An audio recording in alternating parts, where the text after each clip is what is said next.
Let's talk about the NFL news. Ron, coaching hires. Now, I know that we talked about coaches that were fired, and now, like a week later, maybe 2 weeks later almost, they still haven't filled those roles. I know that there's a lot of interviews going on, but in your opinion, are this is just formalities, right?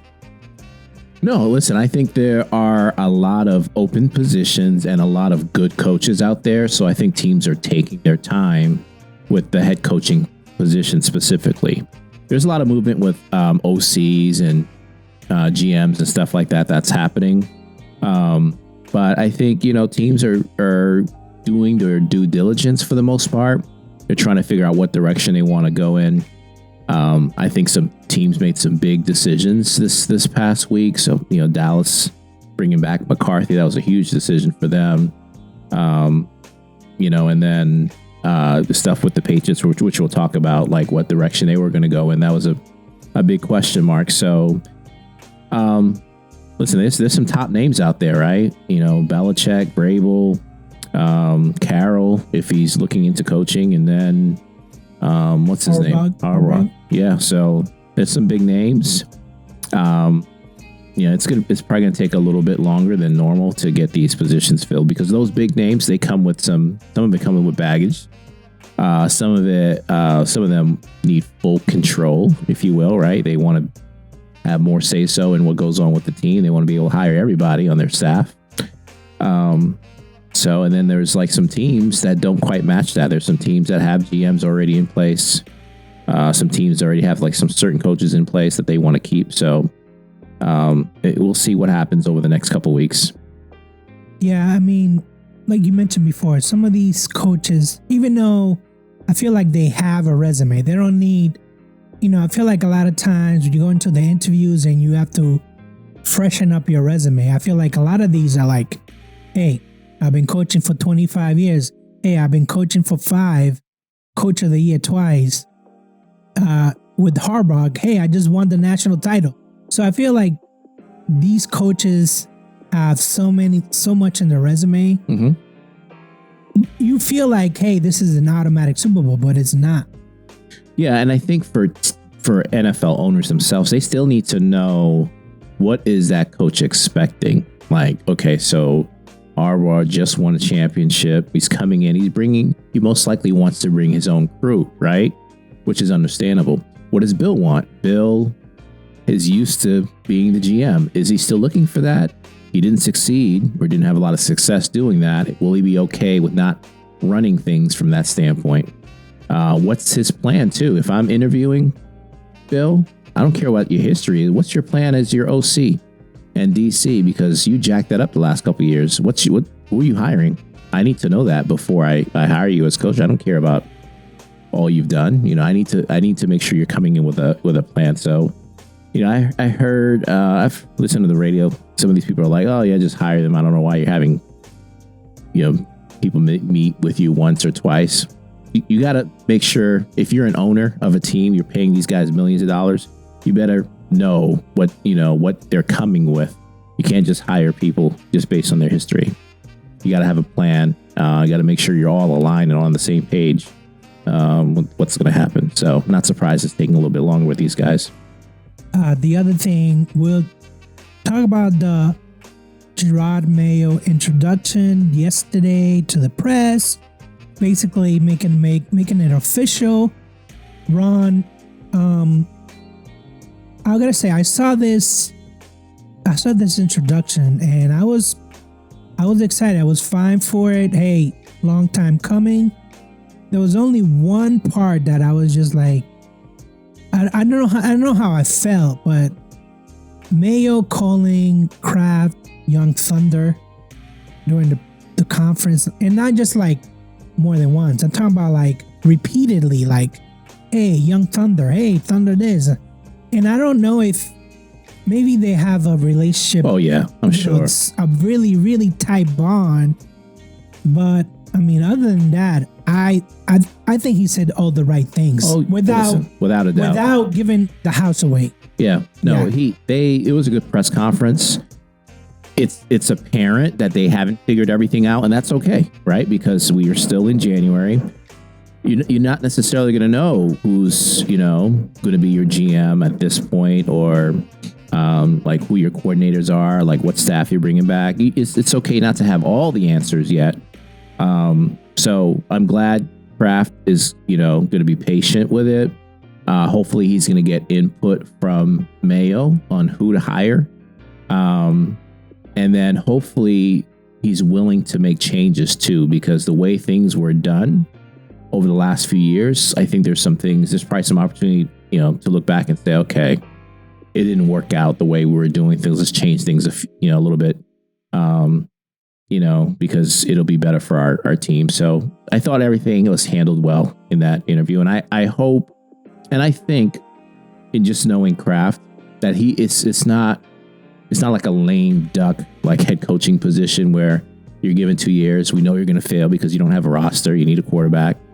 Speaking of which, I need to talk about that for a sec. But it's not like he's setting Mayo up for failure and he's just going to get rid of him in 2 years. I think they're in with Mayo for the long run.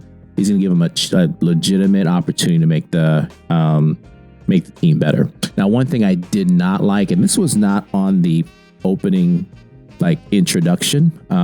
He did a separate interview, I think, where he kind of gave away the cards when they're asking you, what are you going to do with the third pick, basically? And he said something, I'm going to take the best player available, but we're looking at, obviously where there's certain positions that's more valuable than others, something to that effect. I don't have the exact quote in front of me, but he basically came out and said they're going after a quarterback. He implied that he's first year coach, he'll learn this, but you never at any point want to give away what you're planning to do, because now other teams behind you who need quarterbacks, teams in front of you know that you're looking for a quarterback.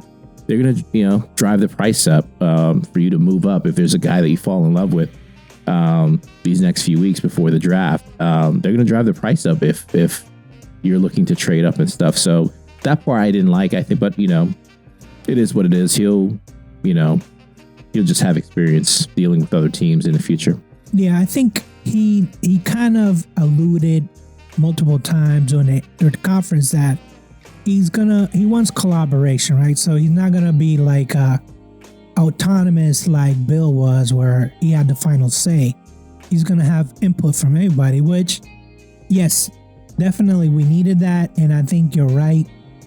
I personally think that he has 3 years, but if from the looks of it, looks like the Kraft are just gonna let him figure it out, stay out of his way, which they always do anyways. Right. But it was kind of reassurance. Yeah.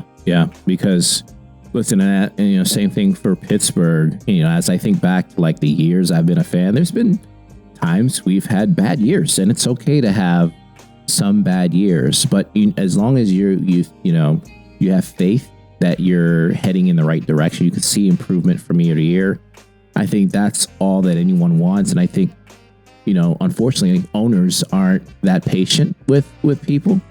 With their coaches, and that's why coaches get fired after 3-4 years or whatever. But I think Kraft will do the right thing and give him a real shot at turning this thing around. And the real shot turning it around is it's not a 2 or 3 year fix. It's a probably 4, 5, 6 year fix. To get in the playoffs and to have a good team to make a good run. Yeah, to win and possibly have championships. Right. The other set of news, and the Mike Tomlin extension hasn't occurred, but everyone, even him himself, said in the press conference that he expects to happen. Yeah, and the owner actually came out and said, he basically corroborated the report that they're working on an extension right now as we speak. So they are all in with Tomlin. This was the year, and this is the time, I think, if they were going to extend them, it was going to happen. But we're not going to let him, I don't think, go into his last year without an extension or a contract for 2025. So they must have spoken. I think they're all in. I think, listening to Tomlin's press conference, that was his best press conference I've ever heard, right? For the most part, he was open and honest and forthcoming. He's never been like that before. He admitted that things needed to change, especially in the locker room. There was some stuff that, Najee had spoken to and alluded to, just about people just being disciplined, not having a lot of structure and stuff like that. And Tomlin probably didn't need that when he had a veteran team, right? You don't need structure because you got guys that know how to win. Well, it's different now. You got the youngest or second or third youngest offensive unit. Those guys needed structure, discipline. They didn't have that this year. And I think he heard that and is willing to make some changes there. Changing his coaching staff. He admitted to, not having success there. And on top of that, more importantly, he said he's going to go external to find somebody as his coordinator, right? He's never really done that outside of like Brian Flores, who he was friends with and he got him a job or whatever. He's always like elevated people from within. And that's good up to a certain... Same. He did the same thing with Matt Canada? Yeah. So Matt Canada came in, I don't know, back in 2020, I think it was, as a QB coach. And then he elevated him to offensive coordinator from there. So he's open to new ideas. That's what it sounds like. He's finally open to new ideas. Now, Tomlin, if you ever listen to his press conferences in the past, he's always said it's like with free agency, Steelers are not a team. They're not a team that's known for being aggressive in free agents, going out for top stars, basically. And he said, because I know the guys that I've drafted, I know who they are, what their faults are. I know what I'm getting. But with guys who are not used to, I don't care how good you are, right? If you're coming from somewhere else, if you don't know what our culture is, I think he's been hesitant to bring those folks in. He's admitted that openly about free agency. I think it's the same thing with his coaching staff.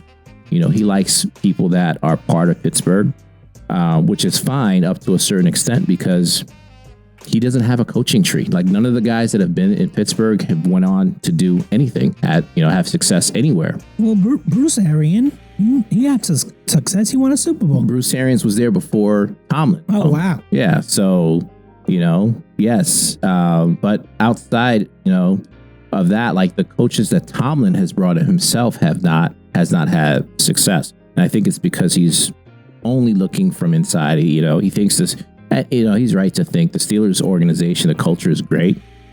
But at some point, you need to get input from people on the outside. And I'm glad that he's doing that. He spoke today in his press conference about, being excited to shop around and look externally for someone, which is good. I think that's what fans have been wanting to hear, from him for a long time. Let's not just keep doing the same thing over and over and expect to have success. That's not going to work. So, he's back. His press conference was good. Talked about Kenny Pickett. Kenny Pickett's the QB1 next year. No surprise there. You don't turn your back on a first round pick, but he's going to bring in competition to challenge Kenny next year. So, which is good. He needs that too. No one should be handed a job either. Yeah, competition is good. He said competition is good.